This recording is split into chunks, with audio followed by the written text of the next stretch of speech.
Billy, is that correct? And we're getting started here, and we'll show you a little bit as we go. Giddy up.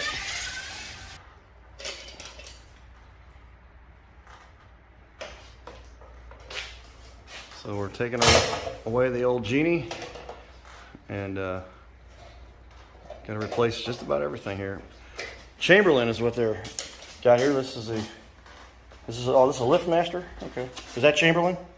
Chamberlin makes LiftMaster. Okay. Master Mechanic. Okay. It's all the same company. This is just the professional version of what you can buy in the store.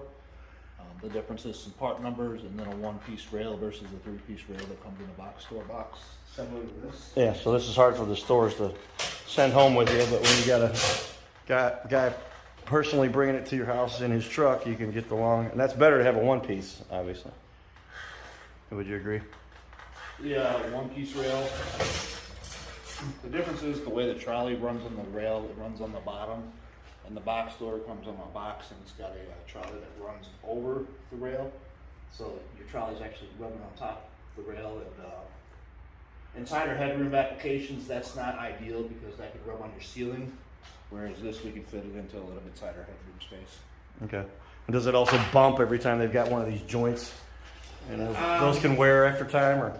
Yeah, they can ride a little bit rough over there. They actually ride pretty smooth, but this is the better version. It's got a solid T-rail.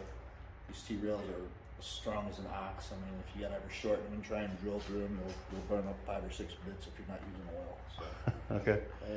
They're tough things. All right. Here you go.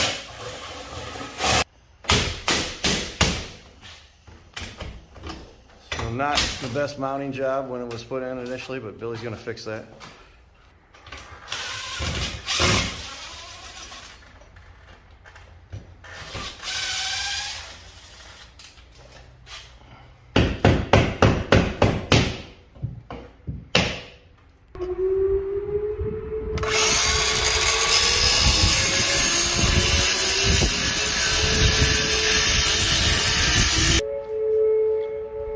There's the old garage door opener.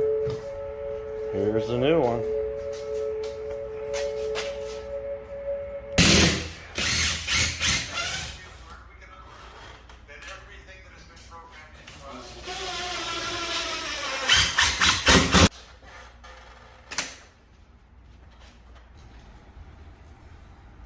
So we do still run wiring. I know a lot of things have gone wireless, but Billy, wires are still very important. I noticed you remove the old sensors. None of the stuff's reusable. They don't interact with each other. New sensors that are going to be probably, what do they call those, the eyes? Is that right? Photo cells, sensors, photo eyes. People call them different things. I call them photo eyes. Photo eyes. But they're so that some kid runs across there and the garage is coming down. It senses that on the ground and says, stop the garage, right? Yep, it's supposed to reverse it if you break the beam. And the other safety feature built into the opener is what's called the force settings, and that's all electronically controlled on today's openers.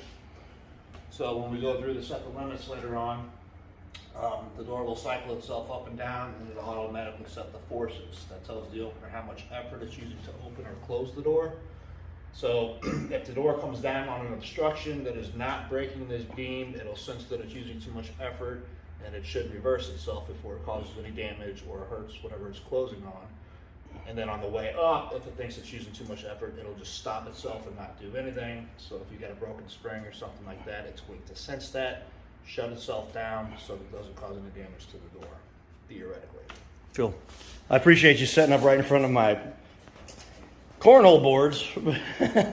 So yes, you're right. I'm the Cardinal Cowboy, and we love highlighting the leaders in our communities who are doing good work. So Billy's going to continue on here, and we'll update you as we get more important information.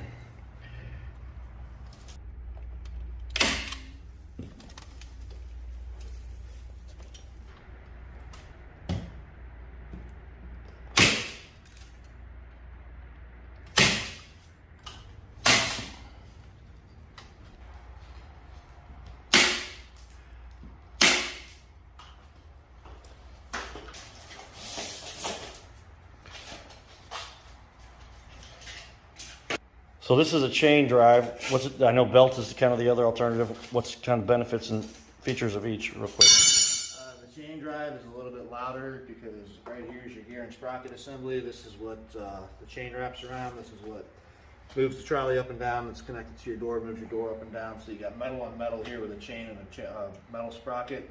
Belt drive, you have a rubber belt going around the plastic sprocket, so it's a little bit quieter in that regard. And then yeah, I'm not too worried about quietness. My bedroom's a good distance away, but is a chain more durable? I mean, chain seems to me like it's all metal versus a belt. It does have a metal core in it, right? But it's still the belts are built like tires today. They got steel ribs that run through there. The belts used to be guaranteed for life. I think they're around the 15-year warranty. I'd have to look it up. I don't do a lot of them. But the belts can dry rot over time. It depends on what type of climate you're in, things like that. So we've had to replace belts sometimes, and I've also had to replace the chains sometimes because they rusted and broke. Both of them are very durable. So. But the screw drive, old style, those are just kind of going away. They're still around, but they're just loud. They're high maintenance. They rattle a lot. You got to put like a low temp grease in that screw drive to keep everything nice and quiet for you. They're just messy and noisy. They're actually built for the old one-piece shin kicker doors I got in California. And they just kept them around for sectional doors. Most garage door guys I know prefer belt or a chain opposed to a screw drive all day. Okay, giddy up. So we just put in the garage door. It's up on top here. Getting ready to mount it. Tell us what you're doing, Billy. So we got the front of it mounted, and if we were to reuse these backdrops that were currently here, when we put this up, you notice how high above the door the opener's sitting here? This thing was hung level. You don't want it to be hung level. You want the back of the opener to sit about an inch and a half off the top of that door. So what I'm going to do is go cut some new drops, extend these, and then I'll show you why when I get it mounted, why we don't want it hung this high. This has to do with gravity, maybe. I don't know. Has to do with the way the J-arm starts to move and puts pressure going down on that door rather than pushing the door towards the header. This is why you need a professional installing for you, everybody. So if you're looking for guys who do it professionally, here they are. Fowler Garage Door. And they got good looking trucks because they do well and do it right. Get a hold of these guys. Billy is literally working at this moment in the garage. We had a ladder party here apparently. There we go. So we're installing the extended bars now that'll get this thing to the level it should be, which is a little bit up, you said. So that's so it doesn't wear out. We don't want this thing wearing out. Is that right, Billy? That's right. You want it at a little bit of an angle so that it doesn't wear out. Yeah, let's find that in more detail here.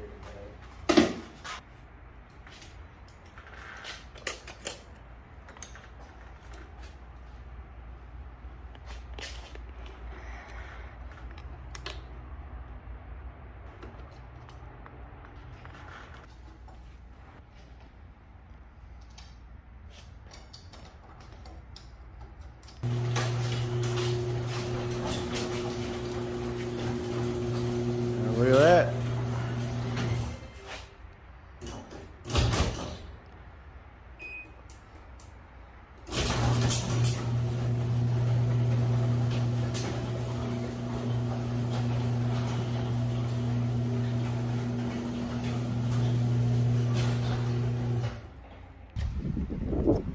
Get our new keypad put on. There we go. Well, Billy, tell us what we had here, what went wrong, and what you fixed, and why we got a lot better situation now. Well, we had an old Genie screw drive, the circuit board went out in it, and whoever hung the opener before just used this little piece of 1x. They span it across the cripples up there, and that's what they used to mount the opener to, the front of the opener, and that failed over time and pulled out of the front. So we put a 2x8 up there with 3 4-inch screws going into the studs, so the front of the opener is not going to come out. It's a little bit cleaner. On the opener in the air, the old drops were 28 inches long, and that's actually the opener about 6 inches up above the door when it's open, which is too high. So we redid the drops. These are now 31 inches long.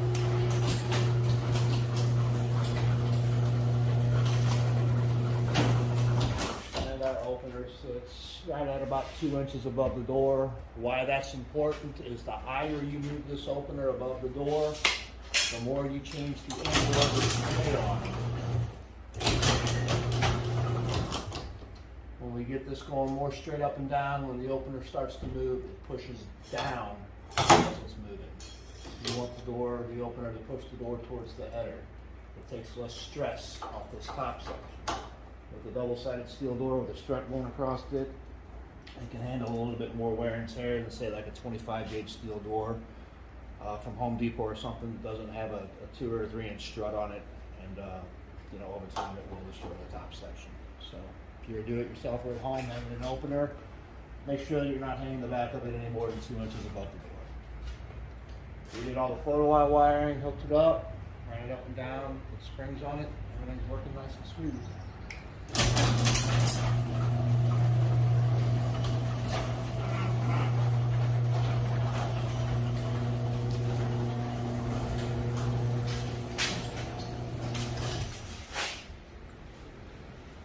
Beautiful. All right, so a couple big improvements I noticed about this, and I'll even bring it into the shop with me. Come over here. The last time I ended up getting the garage door replaced was because of a tornado. So God would have it today. There's a warning of a tornado, if you heard the sirens go off earlier, but that has subsided. But Billy is an expert. Remind me your last name, Billy? Fowler. That's right, Fowler. It's right there because it's Fowler. Hey, it's good. See, but we got to repeat things. So Billy Fowler, Fowler Garage Door Service. I'm going to say his phone number, 636-233-5489. And yeah, this storm looks like it's coming a little bit. We might have to get some stuff in order here. But literally an expert that explains so much more of this. My Q, one of the reasons I was about to switch from Genie, I have 2 Genies. I've heard things about Genie, but I heard the My Q, the Chamberlin, I'll show you this real quick. This is an add-on that will work with any garage door opener. It allows garage door from my cell phone wherever I'm at through my wireless and into my Samsung smart things. But this one has it built into it. So you can see that My Q right there, if you look right there, this one has it built into it. So now I'll have 2 controllers, one for the other third car or maybe another location, but because I can move that, but this one's built into it. And it makes it real easy because if you don't program your remote, if you don't have it with you, you just got your cell phone with you, you can up it and take it from wherever you're at, right? You open the garage door, they can even deliver stuff to you. I have Amazon, they'll put it inside the garage, the cameras are all on, they can't leave, I found out, until the garage door is closed. We had an issue. But some real benefits to this kind of technology and what these guys offer. And it's a real nice feature, especially if you have kids or neighbors you want to let in. They can get the keypad code. The keypad code goes out. It'll tell you how long your door's been closed, how long it's been open, things like that. So it's a really nice feature to have built into the opener. And Chamberlin, right here, this is the lift master, among the best on the planet. Would you say? Yeah, they're definitely top of the line. My preferred opener of choice. All right. Thanks, Billy. Great job. Thanks to my friends that helped me get this all done. Giddy up. We'll talk more. All right. I want to show you some cool stuff with this Chamberlin My Q remote app. It can let you control everything. I'm sitting in my lounge area in my house, but on the screen, we've got that's a still shot we took from our interview with Billy because we decided we just wanted to highlight him as somebody's doing good stuff. But with that, I'm going to go here and do a quick launch of my app on my phone for my IQ. So here it is. And so there we go. And see my Q, not my IQ, but there it is. I'm going to click that. We'll zoom out. And you can see we do have the old IQ add-on for the Genie that we had. So there's the old garage door. It says closed. It's not reading that. I need to remove that one, but I've got the new one now. You slide it over here. So whoop, there you go. See that? And whoop. And so this one's called the main garage door. And it's been closed for 3 hours since the last time somebody came through. But I can remote open the garage door right here. And I gotta hit it again. And you might be able to hear it. Yeah, hear it going in the background there. And so the garage door is opening. But what's cool is you can tell I could be anywhere in the world. I've got a camera in there actually. I could show that the door's open remotely. But there it tells me, okay, garage door open. I love this because I can check to see my garage door's open or closed just by looking at the app. And I can let somebody in or whatever, or open it on my way home if my garage door isn't working, opener's not working, whatever. Or if I just coming home, friends dropping me off, I don't have it in my pocket. And we do have a new outside keypad here, but now I'm going to press the button and then click it again to click close. And it's literally closing my garage. So it sends an alert, you can hear that. And now it's going down. And just like that, pretty cool. That's the Chamberlin app that Billy, man, when they hooked me up with this garage door, this is awesome. Garage door opener, so now we're happy. All right, everybody, get old Billy. He'll make sure this thing gets installed correctly for you. All right, everybody, we pulled the car in here. Let's do one last video to show you how beautiful this garage door looks. I'm gonna go over here and show you this, and then look at that.